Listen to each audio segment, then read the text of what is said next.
నమస్తే, నేను జాకిర్ హుసేన్. నమస్తే, నేను ఇందు. యాక్చువల్లీ ఏపీలో ప్రతి ఒక్కరూ ఆలోచించాల్సిన విషయం ఒకటి ఇప్పుడు ఏపీలో ఫుల్గా సర్క్యులేట్ అవుతుంది. ఏంటంటే లిక్కర్ స్కామ్. ఈ లిక్కర్ స్కామ్ గురించి ఒకటి కాదు, రెండు కాదు, తవ్వుకుంటూ వెళ్తుంటే చాలా మంది పెద్ద పెద్ద పొలిటీషియన్సే వస్తున్నారనమాట. లిక్కర్ స్కామ్ అవటమే కాదు ఇందు, యాక్చువల్లీ దాంట్లో ఎన్ని కోట్లు అంటే ఇదంతా ఎక్కడి నుంచి ప్రజాధనమే కదా. సో ఇప్పుడు నెక్స్ట్ ఏపీలో సర్క్యులేట్ అవుతుంది ఏంటంటే ఎక్స్ సీఎం జగన్మోహన్ రెడ్డి గారి ప్రమేయం కూడా ఇందులో ఉంది. నెక్స్ట్ ఆయన కూడా అరెస్ట్ చేయబోతున్నారు అన్నట్లుగా ఫుల్ గా ఇప్పుడు యూట్యూబ్ లో కావచ్చు, సో ప్రతి ఒక్కరిలో నాంతుంది అనమాట. సో ఏంటి అసలుకి నువ్వేం చెప్తావు దీని గురించి, ఇష్యూ గురించి నువ్వేం మాట్లాడతావు? సో జకీర్, మనం చూసుకుంటే అంటే ఏపీలో ఇప్పుడు లిక్కర్ స్కామ్ అయితే ఒక పెను దుమారం రేపిందని చెప్పొచ్చు. సో దీనికి సంబంధించి A1 గా రాజ్ రెడ్డి గారు అయితే అరెస్ట్ అయ్యారు. అలాగే ఇంకా కొంతమంది లిస్ట్ లో కూడా ఉన్నారు. సో ఇప్పుడు చూసుకుంటే అంటే జగన్ అధికారంలో ఉన్నప్పుడు కేవలం ఒక పేద ప్రజలను టార్గెట్ చేసుకొని ఒక సొంతంగా లిక్కర్ తయారు చేస్తూ దాన్ని రెట్టింపు ధరలకు అమ్ముతూ పేద ప్రజల కలేయాలు కానివ్వండి, కిడ్నీలు కానివ్వండి, చాలా మంది ప్రజలైతే ఒక అనారోగ్యంగా అయితే క్షీణించిపోయారు. ఇప్పుడు దీనికి సంబంధించి అంటే ఆ పేద ప్రజల పరిస్థితి ఏంటంటూ కూడా చాలా మంది ప్రశ్నిస్తున్నారు. సో రకంగా చూసుకుంటూ అంటే ఈ లిక్కర్ స్కామ్ లో ఒక డిజిటల్ పేమెంట్ లేకుండా, ఒక స్వైపింగ్ లేకుండా కేవలం ఒక నగదు రూపంలోనే ఈ భారీ కుంభకోణం జరిగిందంటూ కూడా చెప్తున్నారు.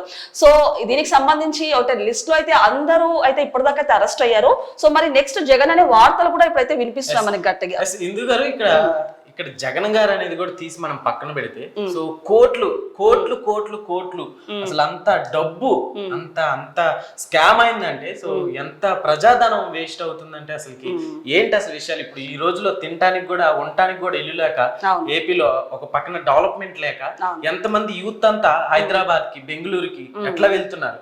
సో అలాంటి టైంలో ఇప్పుడు ఇంత స్కామ్ జరిగింది. అది దీన్ని అసలు ఎలా చూడొచ్చు అంటే, ఏపీలో ఇప్పుడు దీన్ని ప్రశ్నించడానికి ఒక జర్నలిస్ట్ దిగి రావడం, లేకుంటే ఒక పెద్ద సెలబ్రిటీ ఏం దిగి రానవసరం లేదు. ఒక కామన్ మ్యాన్ గా మీరు కూడా ప్రతి ఒక్కరు ఆలోచించాలి యాక్చువల్లీ. సో ఇంత స్కామ్ జరుగుతుంది కదా, సో అసలుకి ఏంటి అసలుకి నెక్స్ట్ అంటే ఏం చెప్తావు? సో జకీర్, మీరు చూడొచ్చు అంటే ఢిల్లీలో వచ్చేసి 100 కోట్ల లిక్కర్ స్కామ్ ఒక సంచలనం మారింది. అలాగే విజయమాల్య చేసిన 9,000 కోట్ల లిక్కర్ స్కామ్ కూడా ఒక పెను దుమారం రేపింది. సో దానికి ఎలాంటి కంపారిజన్ లేకుండా కొన్ని లక్షల కోట్లతోటి ఇప్పుడు ఏపీ లిక్కర్ స్కామ్ అయితే ఒక పెను దుమారం రేపిందని చెప్పొచ్చు. అంటే ఇందులో చూసుకుంటే అంటే మీరు అన్నట్టు జగన్ అధికారంలో ఉన్నప్పుడు వీళ్ళందరూ అధికారులు కూడా అందరూ ఏకమై రెట్టింపు ధరలతో ఒక చీప్ లిక్కర్ తయారు చేసి ఇలాంటి భారీ కుంభకోణం అయితే చేశారు. అంటే ఇప్పటిదాకా చూసుకుంటే కేవలం 3,200 కోట్ల అని వీళ్ళు ఒక రఫ్ ఫిగర్ అయితే చెప్తున్నారు. కానీ అంత కాదు, కొన్ని లక్షల కోట్లు కూడా ఇందులో భారీ కుంభకోణం జరిగిందని చెప్తున్నారు. అంటే ఎవరెవరైతే వీళ్ళు కసిరెడ్డి గారు కానివ్వండి, లేకపోతే చాణక్య, లేకపోతే సజ్జల శ్రీధర్ రెడ్డి, వీళ్ళందరూ కూడా అరెస్ట్ అయ్యారు. ఒకవేళ వీళ్ళు తీసుకున్నా కూడా 5-10 కోట్లు తీసుకుంటారు. సో మిగతా డబ్బులంతా ఏమైంది అంటే, ఏకంగా తాడేపల్లి ప్యాలెస్ కి వెళ్ళాయా, లేకపోతే ఏకంగా జగన్ ఇంటికి వెళ్ళాయా అంటూ కూడా ఇప్పుడు భారీ అనుమానాలు వ్యక్తమవుతున్నాయి. ఈ డబ్బు అనేది కూడా ఎక్కడ ఉందనేది కూడా చాలా క్వశ్చన్ మార్క్ గా అయిపోయింది. అంటే దేని మీద అంటే ఇప్పుడు గోల్డ్ కావచ్చు, ఇప్పుడు భూములు కావచ్చు, సో రియల్ ఎస్టేట్ మీద అట్లా ఇక్కడ హైదరాబాద్ లో కూడా ఇన్వెస్ట్ చేశారు ఇక్కడ అని వార్తలు కూడా వస్తున్నాయి. సో నిజంగా అట్లా ఏమన్నా? సో జకీర్, అంటే మీరు చెప్పినట్టు ఏవైతే లిక్కర్ స్కామ్ డబ్బులు ఉన్నాయో అవి రాజ్ రెడ్డి గారు కొన్ని రియల్ ఎస్టేట్ సంస్థలకు, కొన్ని గోల్డ్ కంపెనీస్ కి, అలాగే కొన్ని తెలుగు ఫిలిం ఇండస్ట్రీ నిర్మాతలకు అయితే ఆయన ఫినాన్స్ కి ఇచ్చినట్టు తెలుస్తుంది. అంటే దీనికి సంబంధించి వీళ్ళు కూడా బయటికి వచ్చే ఛాన్స్ ఉందన్నట్టు కూడా వార్తలు అయితే గట్టిగా వినిపిస్తున్నాయి. ఫిలిం ఇండస్ట్రీ నిర్మాతలకు వీళ్ళందరూ అంటే నగదు రూపంలో ఏదో ఒక రూపంలో అయితే రొటేట్ చేయాలి కాబట్టి వీళ్ళందరికీ కూడా ఆయన ఫినాన్స్ ఇచ్చారు. చాలా ఈజీ వే ఏదైనా ఉందంటే మూవీలో ఇన్వెస్ట్మెంట్ పెడితే నిజంగా చాలా ఒరిజినల్ మనీగా అయిపోయింది అనమాట. సో ఒరిజినల్ మనీ అనేది నవ్వుకోకండి మీరు. సో యాక్చువల్లీ నెక్స్ట్ ఇందు గారు, సో ఇక్కడ మనం చూసుకుంటే సో ఫస్ట్ ఎమ్మెల్యేలతో మొదలు పెట్టి ఎంపీల తోటి, తర్వాత ఇప్పుడు సీఎం గారు కూడా వచ్చారు.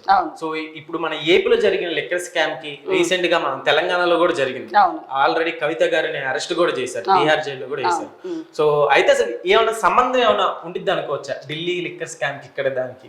సో అంటే మనం అంతకు ముందు చూసుకుంటే ఢిల్లీ లిక్కర్ స్కామ్ ఒక సెన్సేషన్ అని అనుకున్నాం. కానీ ఇప్పుడు ఇది చూస్తే గనక అంటే అన్ని స్కామ్ల కంటే కూడా ఈ లిక్కర్ స్కామ్ ఒక పెను దుమారం రేపిందని చెప్పొచ్చు. దేంతో కంపేర్ చేయడానికి లేదు.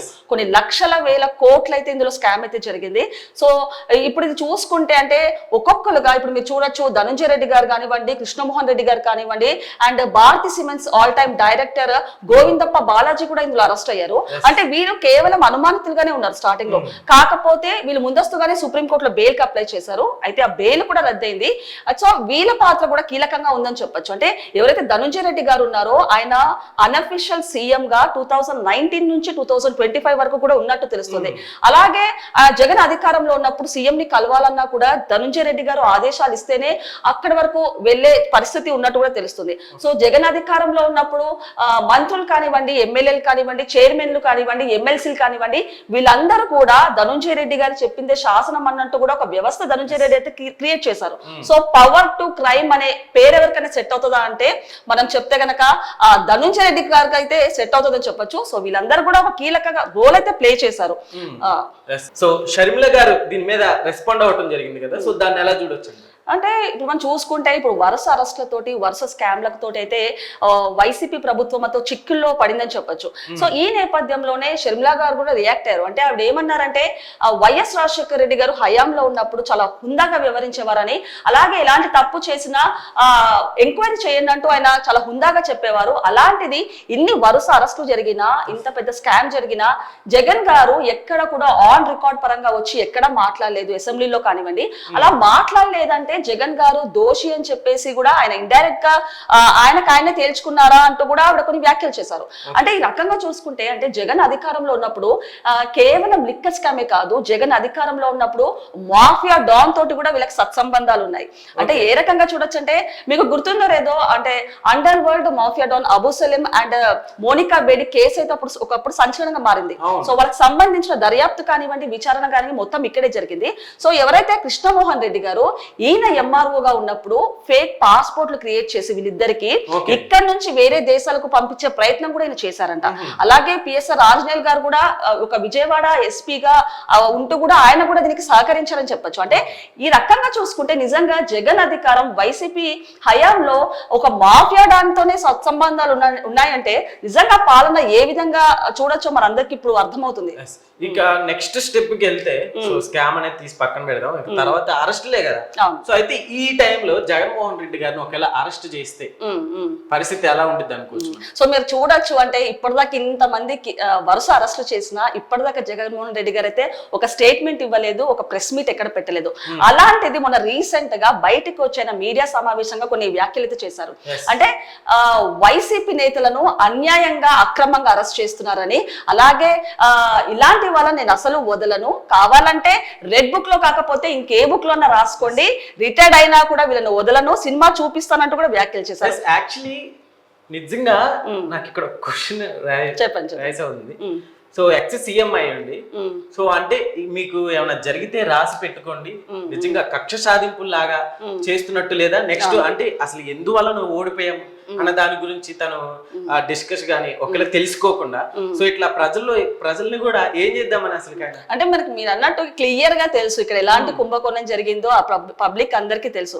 అలాంటిది ఆయన ఇంకో వ్యాఖ్య కూడా చేశారు, కొడితే కొట్టించుకోండి వైసీపీ నేతలు అంటూ కూడా వ్యాఖ్యలు చేశారు. అంటే ఈ రకంగా చూసుకుంటే మీరు కొట్టించుకోండి, రేపు నేను కూడా రెడీగా ఉన్నానంటూ కూడా జగన్మోహన్ రెడ్డి గారు నేను కూడా అట్లానే చేస్తాను అన్నట్లు ఇంకా చెప్తున్నారు. సో మరి జగన్మోహన్ రెడ్డి గారు అయితే ఇంకో కొన్ని వ్యాఖ్యలు చేశారు. అంటే I don't have money to run the party, if you have money please give me అంటూ కూడా ఆయన కొన్ని సంచలన వ్యాఖ్యలు చేశారు. అంటే దీన్ని బట్టి చూస్తే ఒక రకంగా చూస్తే సినిమా చూపిస్తానని చెప్తున్నారు, మరో రకంగా చూస్తే నాకు డబ్బులు లేవు, మీ దగ్గర కొన్ని డబ్బులు ఉంటే ఇవ్వండి నేను పార్టీని రన్ చేసుకోవడానికి చెప్తున్నా. అంటే ఈ రకంగా చూసుకుంటే జగన్మోహన్ రెడ్డి గారు ఒక అయోమయ స్థితిలో ఉన్నారని చెప్పొచ్చు మాట్లాడడానికి. అంటే ఒక క్లియర్ పిక్చర్ అయితే జగన్మోహన్ రెడ్డి గారికి వచ్చేసింది, తన అరెస్ట్ అవుతున్నారని.